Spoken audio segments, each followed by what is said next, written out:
Comanche Nation. Today, a sovereign entity without a reservation. In less than 1 decade, over 30 million buffalo were slaughtered across the American plains. By 1885, fewer than 1,000 remained. A 99.99% extermination that destroyed the Comanche way of life overnight. How did the most powerful Native American empire collapse so rapidly, and how did the Comanche survive today, without a traditional reservation? The answer reveals a remarkable story of adaptation against impossible odds. Subscribe to Native Legends and History Stories for more untold narratives that shaped America, the era of Comanche dominance. Throughout the 18th and 19th centuries, the Comanche people dominated the southern Great Plains, controlling an expansive territory that stretched across northwestern Texas and into portions of New Mexico, Colorado, Kansas, and Oklahoma. This vast domain, known as Comanche, encompassed hundreds of thousands of square miles of prairie and represented one of the most formidable indigenous empires in North American history. While they didn't control 95% of what is now Texas, the Comanche were undeniably the dominant force across the Southern Plains region. At their height, around 1780, the Comanche population numbered between 20,000 and 40,000 people.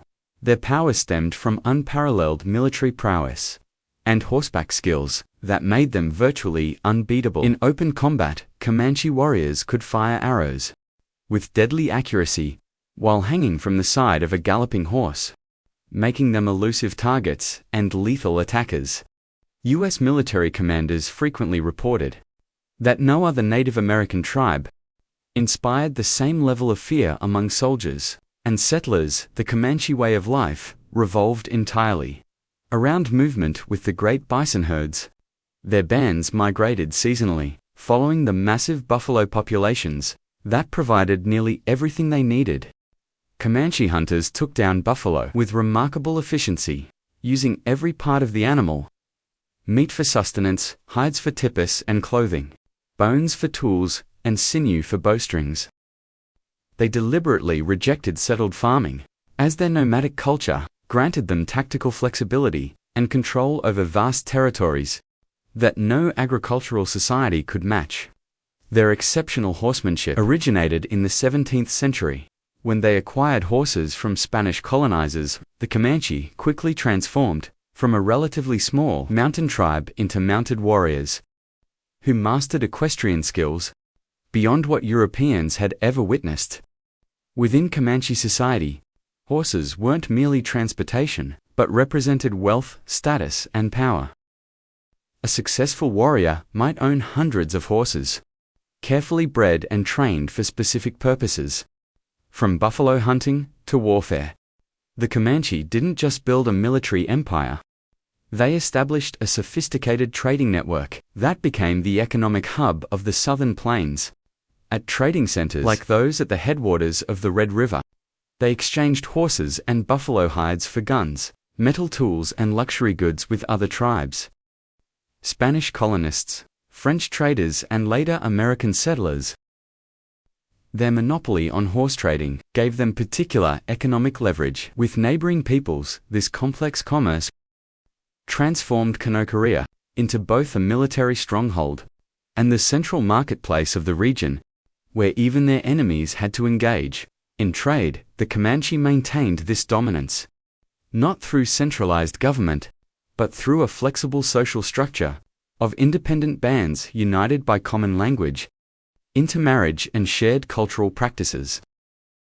Unlike the hierarchical societies of Europe or the Eastern tribes, Comanche leadership was based on demonstrated skill and merit rather than heredity, allowing the most capable warriors and strategists to rise to positions of influence. This adaptable social organization proved perfectly suited to the harsh but resource-rich grasslands they controlled for over a century. A rapidly changing landscape. By the mid-19th century, the seemingly invincible Comanche Empire faced a perfect storm of changes that would rapidly dismantle their control of the Southern Plains. As the United States expanded westward, Texas became the focal point of a dramatic transformation in land ownership patterns that directly threatened Comanche dominance. While today, western states like Nevada and California retain significant public lands, 85% and 45% respectively, Texas followed a radically different path, with 95% of its territory ultimately becoming private property. This unusual land ownership pattern stemmed directly from policies established after Texas joined the United States in 1845. Unlike other western territories that maintained federal ownership of vast tracts, Texas negotiated the right to retain control of its public lands as a condition of joining the Union. This unique arrangement had catastrophic consequences for the Comanche and other indigenous peoples. The Mexican-American War, 1846–1848, served as a catalyst for accelerated white settlement. In Texas, the American victory opened previously contested territories to thousands of new settlers migrating from the eastern United States. These newcomers arrived with fundamentally different concepts of land use and ownership than the nomadic Comanche. Where the Comanche saw open plains for buffalo hunting and seasonal migration, white settlers envisioned fenced farms and cattle ranches. Texas land law played a decisive role in this transformation. The state actively promoted private ownership by distributing land grants to individuals and corporations, rather than maintaining federal reserves. In many cases, the state offered land at extremely low prices, or as incentives for railroad development, spurring rapid establishment of farms and ranches across former Comanche territory. The Texas legislature disregarded indigenous claims to the land, treating vast areas of Comancheria as vacant and available for settlement.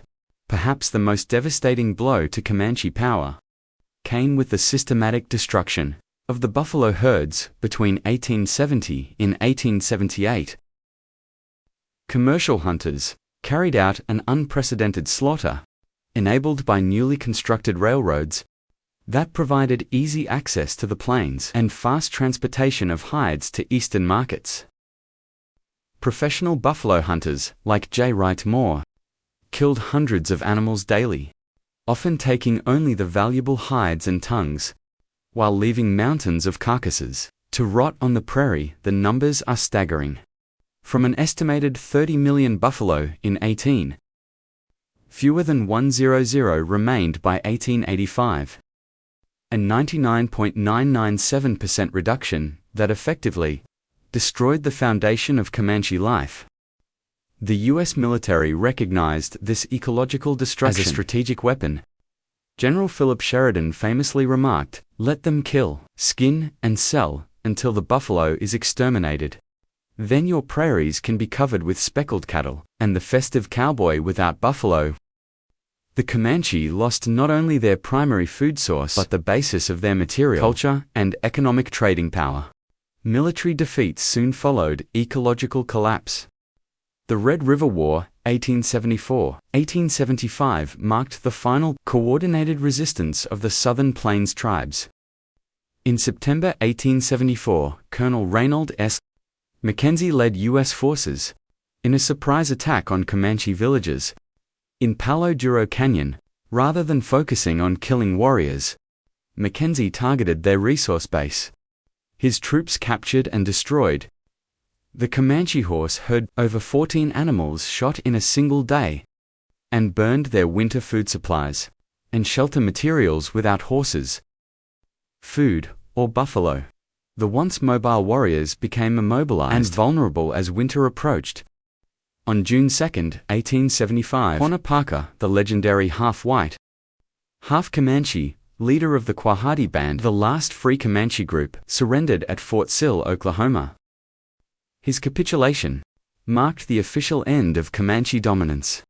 As he led his people into confinement, Parker reportedly looked back at the plains and stated, "The white man's road is long before my people." The Comanche, who had ruled the southern plains for over a century, were forced to abandon their traditional territories for government-designated lands, signaling the collapse of an indigenous empire. that had once controlled territory larger than many European nations, land dispossession, and lifestyle transformation. The defeat of the Comanche military was quickly followed by the physical transformation of their homeland. Palo Duro Canyon, once a natural fortress and winter refuge for Comanche bands, during the Red River War symbolized this rapid change. Just months after Colonel Mackenzie's devastating attack, the canyon and surrounding lands became private property in 1876. Barely a year after the last Comanche surrender, cattle baron Charles Goodnight and his financial partner, John Adair, established the massive J. Ranch in the very canyon, where Comanche families had sought shelter. Goodnight's herd of thousands of longhorn cattle now grazed across land where buffalo had roamed only months earlier, marking the beginning of commercial ranching in the former Common Cree. This pattern repeated throughout Texas as the Great Plains underwent a fundamental economic reorganization. The iconic cattle drives of the 1870s moved hundreds of thousands of Texas longhorns northward along routes like the Chisholm Trail, connecting Texas ranches to railheads in Kansas and markets in Chicago. Cowboys, many of whom were black, Mexican, or mixed-race men, with skills adapted from both vaquero traditions and Plains Indian horsemanship, drove herds across what had recently been Comanche territory for a brief period. These open-range cattle operations somewhat resembled the nomadic patterns that had preceded them, with animals roaming freely across vast unfenced spaces. However, this open-range era proved remarkably short-lived. In 1874, the same year, the Red River War began. Joseph Glidden patented an improved design for barbed wire that would permanently alter the western landscape. This simple innovation, steel wire twisted with sharp barbs, allowed for cost-effective fencing of enormous properties across treeless plains. Within a decade, barbed wire enclosures spread across Texas. At an astonishing rate, the open grasslands that had sustained both buffalo and Comanche mobility were rapidly subdivided into privately owned parcels, marked by fences that couldn't be crossed. Without trespassing laws being invoked, the federal government's civilization policy created an additional challenge for the displaced Comanche. Government officials and reformers insisted that Plains tribes abandon their hunting-based cultures and adopt sedentary farming. This demand fundamentally misunderstood Plains' cultural values and economic adaptations. For the Comanche, Arapaho, Cheyenne, and Sioux, hunting and warfare formed the core of male identity and social status. Farming was considered women's work in many tribes, and the idea of men tilling soil struck at the heart of their cultural self-conception. As one Comanche leader reportedly told a government agent, "The Great Spirit did not make us to work. He made us to hunt and fish." The conflict between nomadic values and government expectations became especially evident in the allotment era. Under the Jerome Agreement of 1901, which implemented the broader Dawes Act policies, each Comanche individual received 160 acres of land. This policy, designed ostensibly to turn tribal members into self-sufficient farmers, failed to account for several realities. Much of the allotted land was unsuitable for agriculture. Without modern irrigation, most Comanche had no desire or training to become farmers, and 160 acres was insufficient for viable cattle ranching in the arid Southwest. Faced with these challenges and immediate economic needs, many Comanche leased or sold their allotments to white settlers, resulting in further land loss. The Comanche did not accept these changes passively. Throughout the 1860s and early 1870s, various bands conducted raids against white settlements, targeting livestock and supply lines. These actions, while often characterized by American authorities as simple represented deliberate resistance against encroachment. Even after military defeat, Comanche people found ways to maintain aspects of their culture while adapting to new constraints, often traveling between allotments to maintain community connections and conduct traditional ceremonies, away from the watchful eyes of government agents. The Medicine Lodge Treaty of 1867.